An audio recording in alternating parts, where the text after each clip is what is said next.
Hey everybody, it's Liam Landry here with a small Crescent Lines giving you my review of the April 18th episode of NXT and tell you if it was worth it. Well, this was a pretty big night tonight. They put in quite a few matches, and so, let's get started with actually a promo first off with Johnny Gargano and his wife Candice LeRae uh, coming back and making his, coming back to NXT speech has a nice promo and calls out Aleister Black for the championship. I think maybe a little too soon to have them face off each other, but it should definitely be a good match. And also in that promo, Candice LeRae takes the mic and talks about how she has a match that night with Selena Vega. So overall, very nice segment. I would say worth it.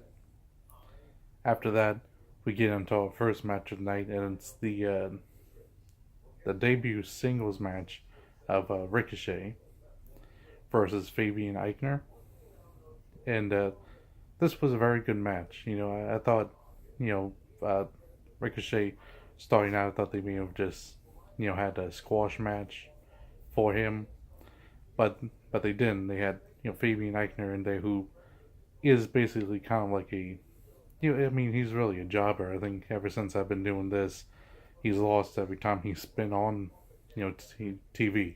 Like I said, for as long as I've been doing this review. So it's not like he gets a lot of wins in, but he always puts on really good matches. I've always liked his matches, and this one, was especially good. Especially with Ricochet. So it was quite a good match.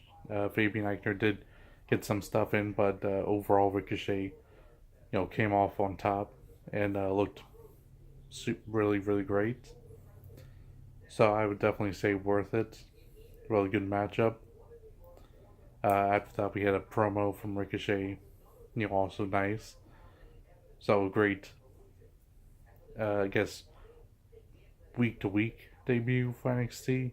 I mean, he's kind of appeared before on the show before Takeover New Orleans. Didn't really say anything then, but I mean, you know what I mean. This is a good first match on the actual NXT show for him. Anyways, after that, we had the first real match of War Raiders, who were facing an unknown team. I don't think they may have given their names, but this is really the squash match. Like I was saying, maybe they would do for Ricochet. Was definitely that squash match. War Machine looked really great out there, but it was very one-sided, very quick, and they look very powerful. So it looks very good for them, but I wouldn't say it's worth it as a match. Let's see down the road, but where they kind of go with it. Like I said, they do look great, so yeah, there's very high hopes for War Raiders. But I wouldn't say this match is necessarily worth it. After that, we had a match against we had the big match between Killian Dane and Lars Sullivan, and I was pretty surprised this wasn't the main event. They were actually moving. They're actually saving the Candice LeRae Selena Vega match for the main event. And while I understand that has a lot of heat around it because of Johnny Gargano and Almas's matches together, but it's still pretty crazy that this Lars Sullivan Killian Dane match, which was a no DQ match, it didn't get more. It didn't get that main event spot, which I kind of felt was odd. But I mean, either way, this was a really great hard hitting match, and once again NXT shows that when you go and you take these type of hardcore matches and use them very sparingly for feuds that really deserve them, that gives them so much more impact, and they really had that tonight. Both these guys worked really well off each other, just looking like to, basically destroying each other. Lawless Sullivan ended up winning, which makes sense. Killing Dane is being moved up to the main roster for SmackDown Live, so makes sense that they gave the win to Lawless Sullivan. But I mean, it was just really great. Definitely worth it. Really awesome match. There was some blood in the match too. Some hallway bleeding. Killing Dane started getting nosebleed. Hopefully, his nose isn't broken or anything, but it definitely added to the excitement level, I guess you can say. The only thing I ever had wrong with it is that not only did they have Lawless Sullivan go for the diving headbutt, which I don't like, and I think they should disband. He went for it twice, and the second time went and landed onto, a steel chair, and it's like you can't just have a guy dive off the top rope onto a steel, but onto a steel chair head first, and not expect maybe some brain damage. I still stand by that they should remove the move. Lawless Sullivan really doesn't need it. I think his other moves are fine enough, especially since this isn't even a finisher. It's just just a signature move for him. They should just take it out, really. But overall, it was still a good match. Definitely worth it.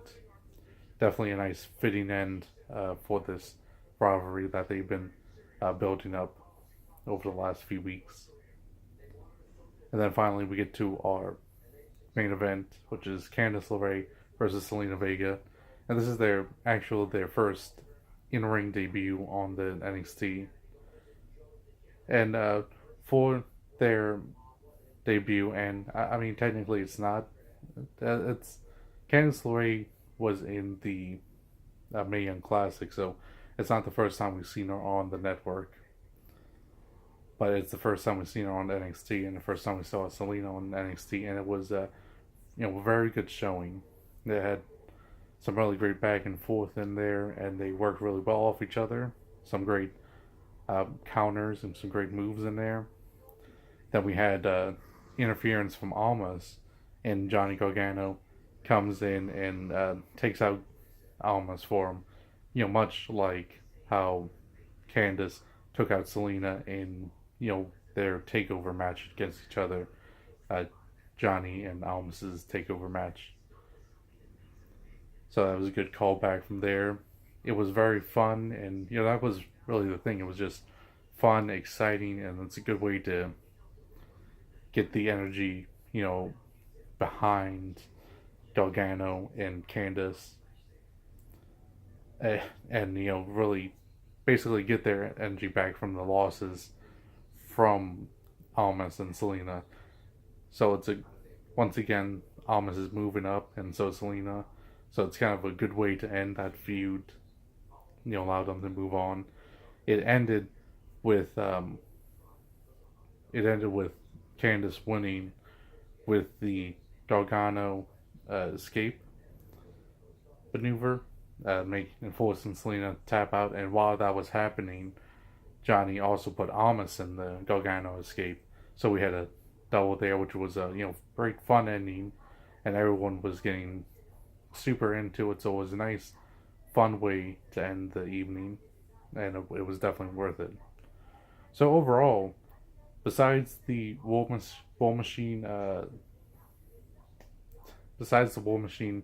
match, that was the squash match. It was a very, very good night of wrestling. The only complaint I can think of is maybe they kind of put too much in there tonight. They probably could have spread some things out. I guess they were kind of worried because of Sanity moving up. Killing Dane is going to be moving up, and Almas and Zelina is going to be moving up. So they had to kind of, I guess, get things in now because they wanted to get them out of NXT, and so maybe they weren't going to be there later. I'm not 100% sure on that, but it was still very good. Though I think they could have like spread some of these out, especially the Killing Dane, Lars Sullivan, and the Candice LeRae, Selena Vega matches.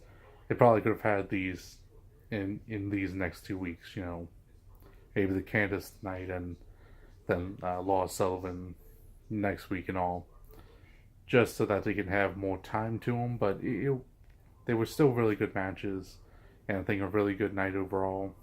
So everything was definitely worth it, and you should check it out. And well, until next time, I will say if you like the video, leave a like, and if you want to see more videos like this, you can subscribe and also hit the bell for notifications. We go live for all the pay-per-views, and we're also going live. And we also go live for our podcast every Sunday around 1. I say around 1 because we're still getting into this, and we may not always be on time, but that's 1 Central Time, U.S. Central Time, so that on Sunday, so you can check that out. Like I said, we also go live for our pay-per-views. You can follow me on Twitter at Liam_SWA, and until next time, see ya.